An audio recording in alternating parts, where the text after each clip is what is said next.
They say time heals all wounds, but I've always known that's a lie. Time is a thief, a vandal, a slow rot that eats away at everything beautiful.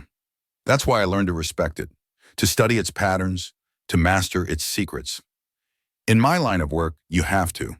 People bring me their broken clocks, their chipped watches, their family heirlooms with faded engravings and cracked glass.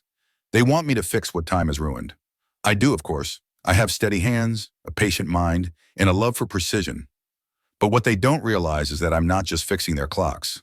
I'm learning from them. Every gear, every spring, every tick and tock. Each one is a lesson in how to make a moment last forever. I've always been careful. That's the first rule. Careful with my tools, careful with my words, careful with my movements. I wear gloves, always. Not just in the workshop, but everywhere. Leather in winter, thin cotton in summer. I never leave fingerprints, never drop a hair, never let a single fiber escape my notice. I keep my shoes clean, my clothes plain, my face forgettable. I blend in. I watch. I wait. People think evil looks like something out of a movie, a wild-eyed maniac, a shadow in the alley. But real evil is patient. It's methodical. It's the man who holds the door for you at the bank, who nods politely in the elevator, who fixes your grandmother's clock and never charges too much. That's how I move through the world. Invisible, unremarkable, safe. But I'm not here to talk about safety. I'm here to talk about perfection. About the moment when everything aligns, the light, the air, the heartbeat, the silence. That's what I look for. That's what I collect. I don't choose my subjects at random. I watch them for weeks, sometimes months. I learn their habits, their schedules, their little rituals. I know when they leave for work, when they come home, when they water their plants or call their mother. I know which window they leave open at night, which door they forget to lock. I know the exact moment when they are most themselves, unguarded, unaware, alive. That's when I strike. Not with violence, not with rage, but with precision. I enter their world as quietly as a shadow, as gently as a breath. I bring with me a clock, always an antique, always wound and set to the second. I find the perfect spot, the place where the light falls just right, where the air is still and the world is silent. And then, when the moment is right, I stop the clock. I stop them. I leave the clock behind, its hands frozen at the exact time their time ended. I never rush. I never panic. I never leave a trace. The police call me a ghost. They say I'm a myth, a story to scare children. They don't know how close I've come to them, how many times I've walked past their desks, smiled at their wives, fixed their watches. They don't know that I keep a record of every moment I've collected, a ledger of perfection, a gallery of stillness. But lately I've felt something shifting, a tension in the air, a sense that the world is watching me more closely than before. I've noticed unfamiliar faces in the neighborhood, cars that linger a little too long at the curb. I've heard questions whispered in the shop, seen the way people glance at my hands, my gloves, my eyes. I tell myself it's nothing. I've been careful. I've always been careful.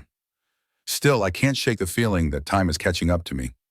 Last week, a woman brought in a grandfather clock for repair. She said it belonged to her late husband, that it hadn't worked since the day he died. I listened to her story, nodded in all the right places, promised to restore it to its former glory. But as I worked on the clock, I found something strange. A fingerprint, faint but unmistakable, on the brass pendulum.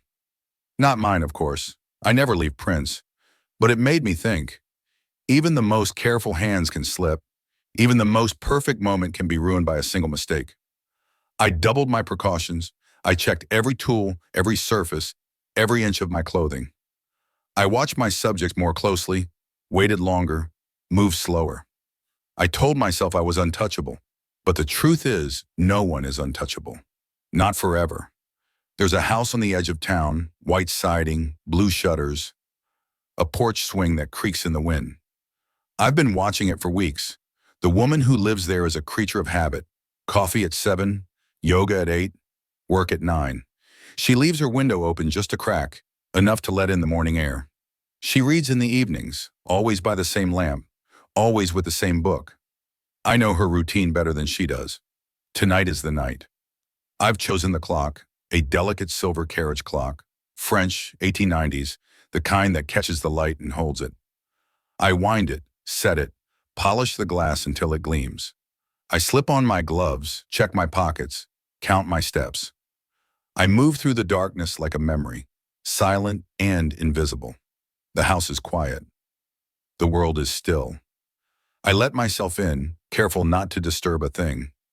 I find her in the living room, lost in her book, the lamp casting a golden halo around her head. For a moment, I almost hesitate. Not out of fear, not out of guilt, but out of admiration. She is perfect, suspended in time, exactly as she should be. I do what I came to do. I stop the clock. I stop her. I place the clock on the table, its hands frozen at 9:47.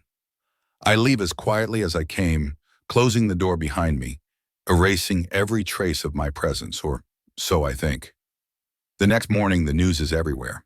Another mysterious death, another antique clock left behind, its hands unmoving. The reporters call it chilling, the police call it impossible.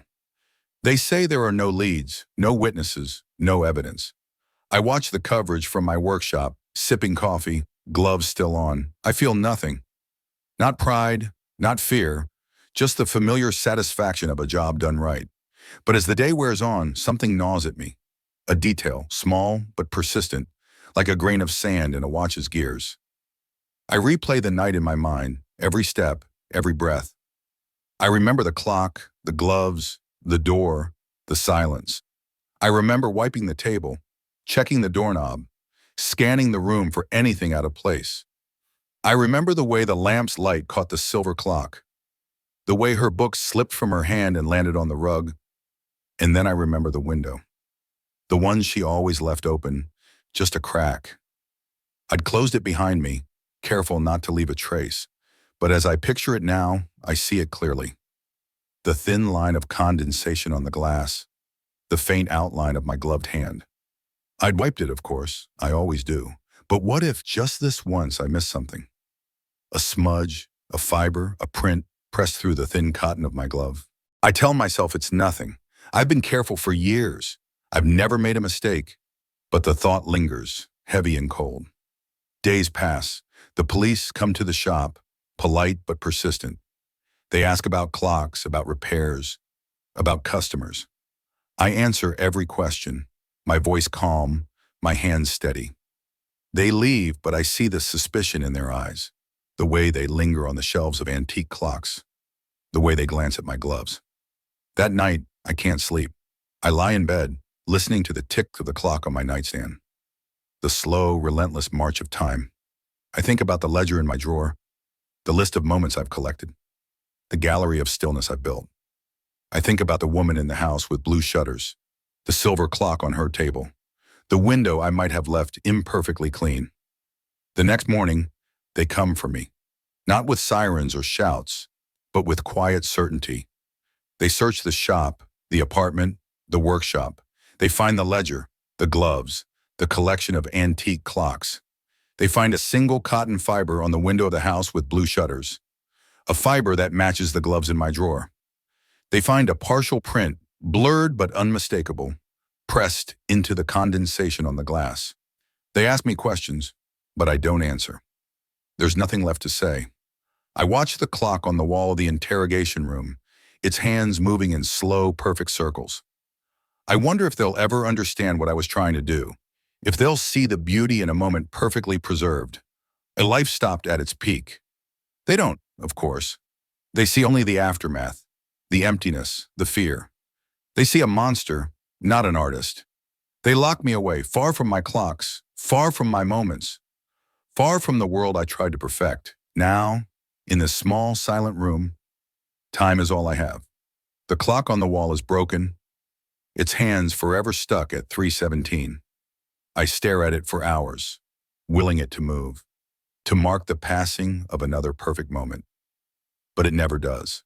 Time at last has stopped for me, and I am left with nothing but the silence and the knowledge that even the most careful hands can slip, just once.